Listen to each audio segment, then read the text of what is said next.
I bought my lake cabin years ago with one simple goal: to escape people like Karen. City life was exhausting enough with HOAs breathing down your neck about mailbox colors and lawn heights. So when I found a slice of property tucked between the woods and a sparkling lake, with zero HOA involvement, I thought I had finally escaped that suburban madness. Little did I know, HOA Karen doesn't need paperwork to declare herself in charge. At first, it was small things. The cabin wasn't far from a neighborhood that did have an HOA, and I knew about it. Mostly retirees who like things quiet, tidy, predictable. That was fine by me. My place was technically outside their boundaries. My land deed was clear. My taxes didn't include their rules. I didn't even use their access roads. Still, there was one neighbor who seemed to believe her HOA powers extended everywhere her eyes could see. Her name was Karen. You know the type before you meet her. Perfectly manicured shrubs, car polish within an inch of its life, a clipboard never far from reach. Always watching, always reporting. I had seen her walking past my property plenty of times, glancing at my fence lines, glaring at my no trespassing signs like they were a personal insult to her authority. One weekend, it escalated. I arrived at the cabin after a long work week, expecting peace. Instead, I found strangers lounging on my dock, fishing poles, coolers, kids splashing water like it was their family retreat. I thought I had taken a wrong turn. But no, this was my land, my dock. Can I help you?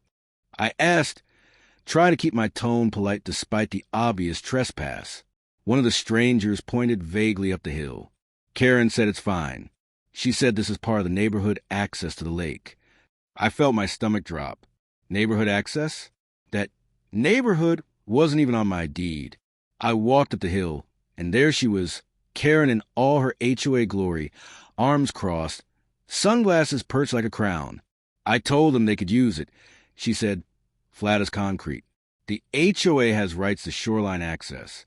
It's part of maintaining community standards.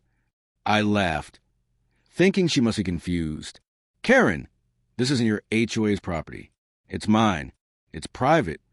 That got a smirk from her. You're mistaken. The HOA has always used this shore. I'm just keeping up the tradition. No, I said, pulling out my phone, already opening my Files app to show her the land plat and deed I kept saved for moments like this. This is my land. That dock? Private. That shoreline? Private. You don't have rights here. Karen waved her hand like I was being dramatic. We'll see about that.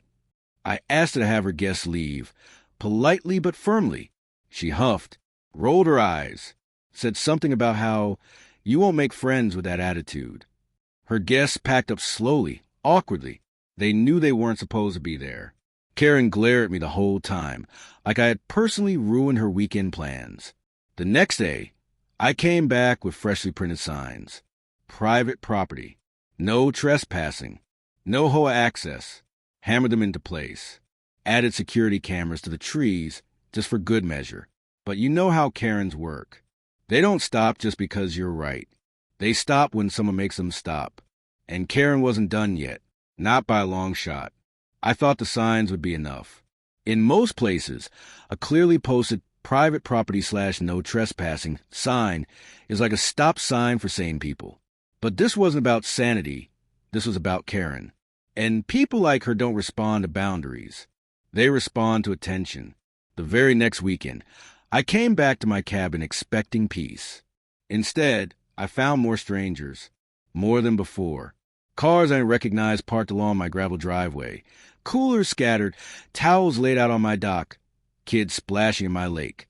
Some of these people weren't even trying to hide it. They looked right at the camera I had installed last week and smiled like they were on vacation. I didn't see Karen at first. I found her later, sitting smugly on a folding chair under the shade of one of my pines, holding court like a queen overseeing her subjects. I didn't yell. I didn't threaten. I calmly asked again, "What are you doing here?" Karen gave me a look like I was the one trespassing. Enjoying the lake. The HOA protects community access. I told you this last week. No, Karen. The HOA doesn't have anything to do with this property. I showed you the paperwork. This is my private land. You and your guests are trespassing. Oh, please. She rolled her eyes. Don't be difficult. Nobody's hurting anything. You can't claim a public lake. It's not about the lake. It's about this dock, this land, this driveway. That's when she got nasty. Maybe I'll bring this up at the next HOA meeting. See what the lawyers think. I almost laughed. Her HOA lawyers had no jurisdiction here. But Karen didn't care about facts. She cared about winning arguments through volume and persistence. I gave her one final, clear warning. You and anyone you invite here are banned from this property. I'm filing trespass reports with the county. You're not welcome. Next time, I won't be talking to you. I'll be calling the sheriff. She sneered. You think the cops are going to care about you blocking community access? Good luck with that. Her confidence was staggering. She truly believed her HOA powers extended beyond the neighborhood's property lines, over county records, over land deeds. She believed her opinion was stronger than the law. I wasn't bluffing. That very day, I filed a formal trespass complaint with the county. I sent copies of my property deed, maps, even the HOA's boundary documents, proving my land was outside their control. The sheriff's office took it seriously. They told me if anyone set foot on my property again without my permission, I had every right to press charges. I posted the notice right by my dock, laminated and official. No trespassing. Trespass complaint on file with county. Violators will be prosecuted. I figured that would be the end of it. But Karen wasn't done. The next weekend, I arrived to a scene straight out of a bad sitcom. Karen had brought even more people this time. Friends, neighbors, people I'd never seen before. She was standing there, bold as brass, barking orders like she ran a resort. I pulled up, stepped out of my truck, and she immediately started shouting across the lawn. You're going to regret this, you know. You're creating a hostile environment for the whole community.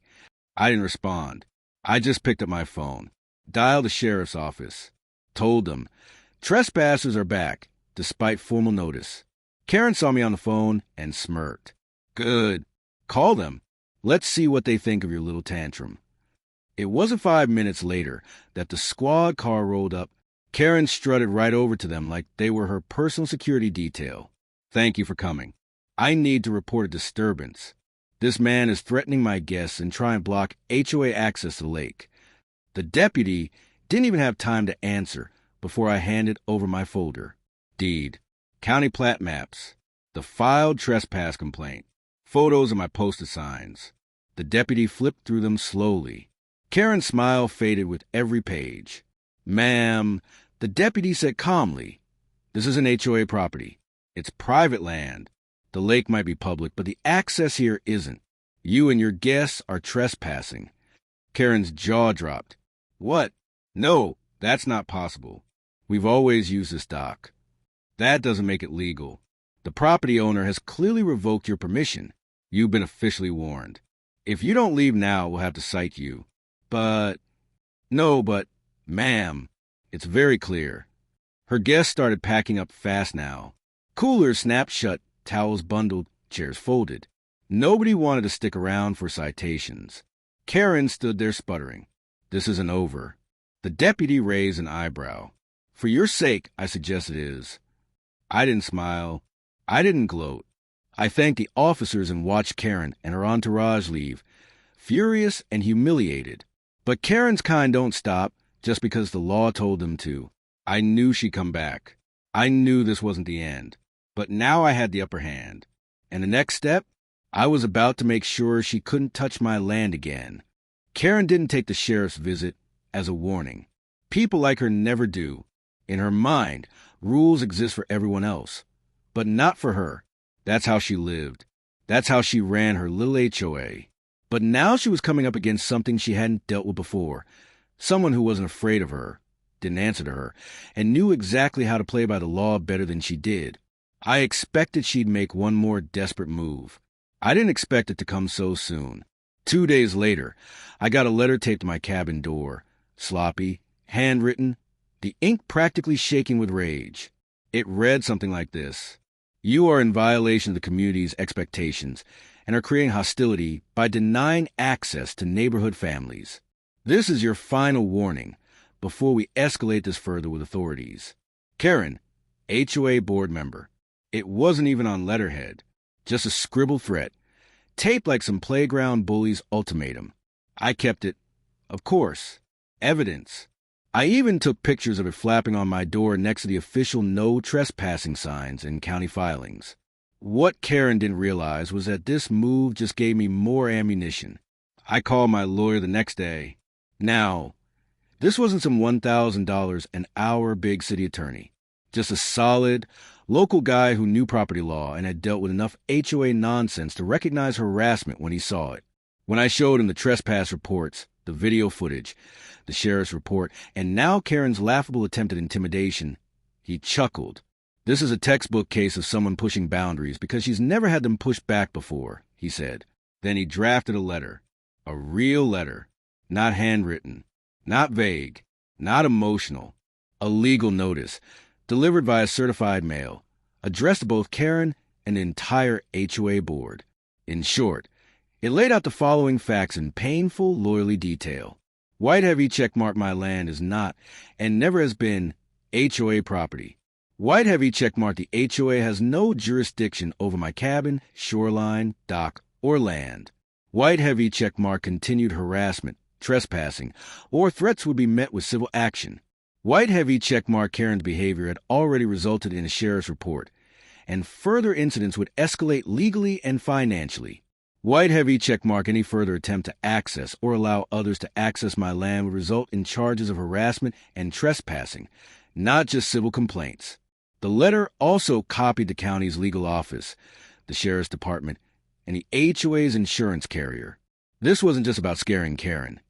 It was about making it painfully clear that if she kept pushing, she wasn't just risking embarrassment.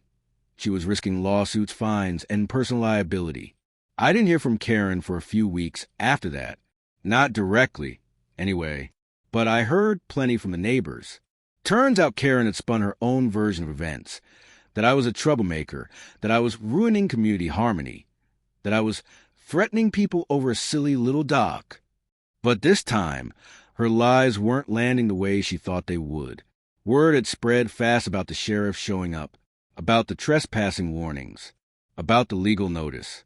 Neighbors who had been quietly skeptical of Karen for years were now openly distancing themselves. Some even stopped by my place, carefully staying on their side of the fence, to apologize. I didn't realize she was harassing you like this. One said, "We thought it was just neighbor drama. Didn't know it went this far," another admitted. And that's when I realized Karen wasn't just losing control of my property. She was losing control of her influence. Still, I wasn't taking chances. I hired a local contractor to come out and build a proper fence. Clearly marked, posted with legal notices, wired for security cameras. I installed motion-activated lights at key points. Every square inch of my shoreline access was now clearly defined as private. No confusion. No loopholes. When the contractor's truck rolled in and started unloading post materials, guess who showed up? Karen. She stood at the edge of her HOA's gravel road, arms crossed, glaring like she thought she could stop the work with sheer disapproval. I didn't even bother speaking to her. My contractor didn't either.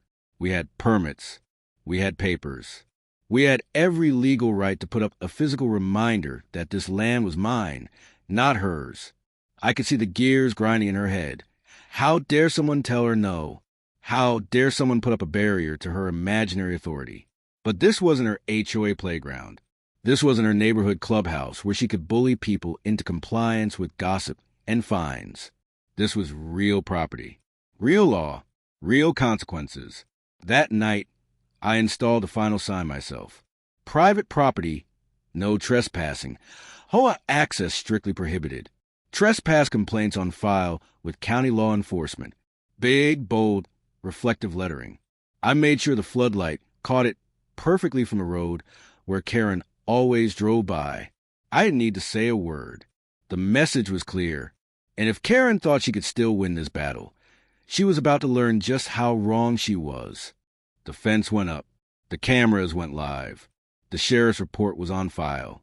The legal letters had been delivered.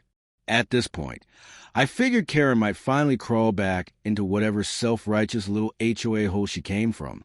But this is Karen we're talking about. She doesn't know how to quit. About a month after I finalized the fence and signage, I got a notice, not from Karen, but from her HOA board. Apparently, Karen had tried to escalate things again. She had convinced the HOA to draft a formal complaint against me. Their claim? That I was interfering with historical neighborhood lake access and creating division and hostility between community members. The letter practically oozed Karen's tone, pompous, entitled, trying to sound official but loaded with vague threats and zero legal backing. What they didn't know was that I had already looped in my lawyer. And my lawyer? He didn't send them a reply. He sent the letter directly to the county attorney's office. Turns out, making false claims about land access, especially when county records and deeds clearly contradict you, opens you up to legal exposure, not just embarrassment. Within a week, the HOA received an official warning from the county's legal department. They were advised in no uncertain terms to cease any further attempts to access or claim rights over my property or risk legal action. Word spread fast. Neighbors who had been quiet before suddenly weren't so quiet. People who had once stood with Karen now distanced themselves publicly. One neighbor even told me outright, "She's a liability. We're tired of her getting us in trouble." And the HOA board? They started removing Karen from positions of influence quietly. First, she lost her position on the Lake Access Committee. Then her name quietly disappeared from the HOA newsletter's list of officers. By the time fall rolled around, Karen wasn't showing up to meetings anymore. Her little kingdom had crumbled. But my favorite part of this entire saga wasn't the legal victories. It wasn't the fence, the cameras, or even the signs. It was something far simpler. Peace. I started noticing something different during my weekends at the cabin. No more strange cars parked where they didn't belong. No more strangers lounging on my dock. No more HOA guests just passing through. What I didn't notice were neighbors waving instead of glaring. Friendly conversations over the fence line.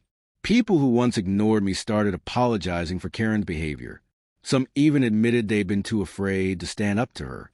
Now that they saw she could be beaten, with patience, law, and persistence, they felt free too. One of them joked, "You did what we all wish we could do. You made her shut up." And Karen? Well, every now and then, I catch sight of her car creeping past my gate. Slow, watching, but never stopping, never stepping foot on my land again. The irony in all this? Karen's precious HOA handbook, the one she weaponized against everyone else, had a section specifically about respecting the boundaries of non-HOA properties. By ignoring her own rules, she hadn't just embarrassed herself. She put the entire HOA at risk of lawsuits, fines, and legal embarrassment. And they knew it. I didn't need to yell. I didn't need to fight. I didn't need to get petty. All I needed to do was stand firm, follow the law, and let Karen destroy herself with her own arrogance. It wasn't just a win for me. It was a win for everyone she'd ever tried to bully.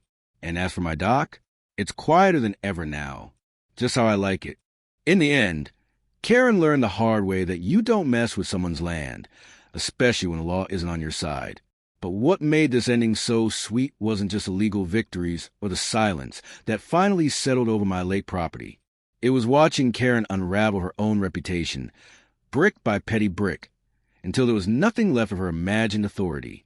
Months passed after the county's legal warning shut down the HOA's involvement. My weekends at the lake slowly returned to the quiet, peaceful retreats I'd bought the cabin for in the first place. The neighbors who had once been Karen's biggest offenders stopped waving at her altogether. Some started waving at me. Others, who had been silently rooting for me all along, felt comfortable enough now to share stories. One man told me, "You wouldn't believe how many people she's harassed over stupid things. Fence heights, mailbox colors, grass length. You just finally stood up to her." Another neighbor confided that Karen's antics almost cost the HOA their insurance policy when the county threatened legal action. They had no idea she was harassing property owners outside the HOA jurisdiction. That revelation had sent shockwaves through the board. She embarrassed us all, One board member admitted, "We were too afraid to stop her until you forced us to see it." What made this all the more satisfying was knowing Karen had finally been stripped of her little empire. The HOA quietly removed her from any and all leadership positions. Her name disappeared from newsletters, from meetings, from the self-important committees she once ran with an iron fist. Rumors swirled that even her own family had grown tired of her crusades and told her to drop it. And me?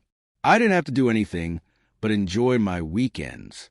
I expanded the fencing, put up fresh signage, installed better security cameras just for peace of mind. Not because I expected Karen to return. She wouldn't dare now, but because it felt good to reinforce the boundaries she tried so hard to erase. One weekend, as I was fishing off my dock, I noticed Karen's car slowing down on the road above, not stopping, not lingering too long, just creeping by, like a ghost visiting the ruins of its former life. I didn't wave. I didn't acknowledge her.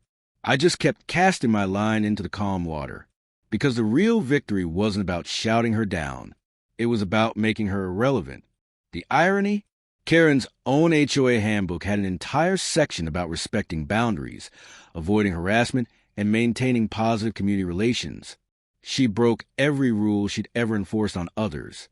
And in doing so, she made herself the villain of her own story. No one trusts her now. No one follows her lead. She's just there, fuming in silence, powerless. What started as a petty neighbor trying to steal lake access turned into a full-scale lesson in legal ownership, boundaries, and karma. Not just for her, for the whole neighborhood. Because now, when people look at my property, they don't see a battle zone. They see clear lines, firm boundaries, and a neighbor who doesn't back down when it matters. Karen thought calling the cops on me would humiliate me.